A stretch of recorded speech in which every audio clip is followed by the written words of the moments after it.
Hi అండి, welcome back to our channel విజ్జిసేమ్ and tasty kitchen. మొరం మొక్కనైతే చూసారు కదా, ఇదంతా కూడా నేను బెంగళూరు నుంచి తీసుకొని వచ్చాను. అయితే ఇదంతా బాగా బుషీగా అయింది. ఇలాగా కొంచెం వెడల్పు ఉండే పాట్లో పెట్టుకుంటే చాలా బాగుంటుందండి. అయితే వీటిని కొమ్మల ద్వారా ప్రాపగేట్ చేసుకోవడానికి నేను ఫస్ట్ టైము దీన్ని కట్ చేసి పెట్టుకున్నానండి. అదే చూపిస్తాను మీకు. ఇదైతే దవనం చూడడానికి కట్ చేసి ఇక్కడ పెట్టాను. ఇదైతే బ్రతికినట్లే, అలానే ఇక్కడ పెట్టాను.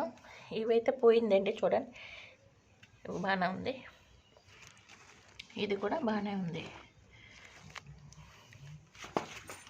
మరీ ఫుల్ సన్లైట్లో పెట్టొద్దండి, కొంచెం సెమీ షేడ్లో పెట్టుకుంటే ఇవి బ్రతుకుతున్నాయి. అలానే ప్రతి కొమ్మ కూడా బ్రతుకుతుంది అనేది అది అయితే మనకు రాంగ్. అదిగోండి.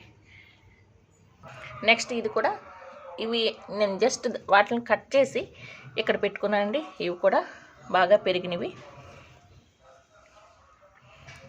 ఇవి కూడా ఇది నెక్స్ట్ ఇవి కూడా బాగా వచ్చినాయండి. ఒకటి ఉంటే చాలు, మనం చాలా ప్రాపగేట్ చేసుకోవచ్చు. అయితే నేను ఫస్ట్ టైమే దీన్ని ట్రై చేశాను. మీరు కూడా ఇలా ట్రై చేయండి. Thank you for watching. Thank you.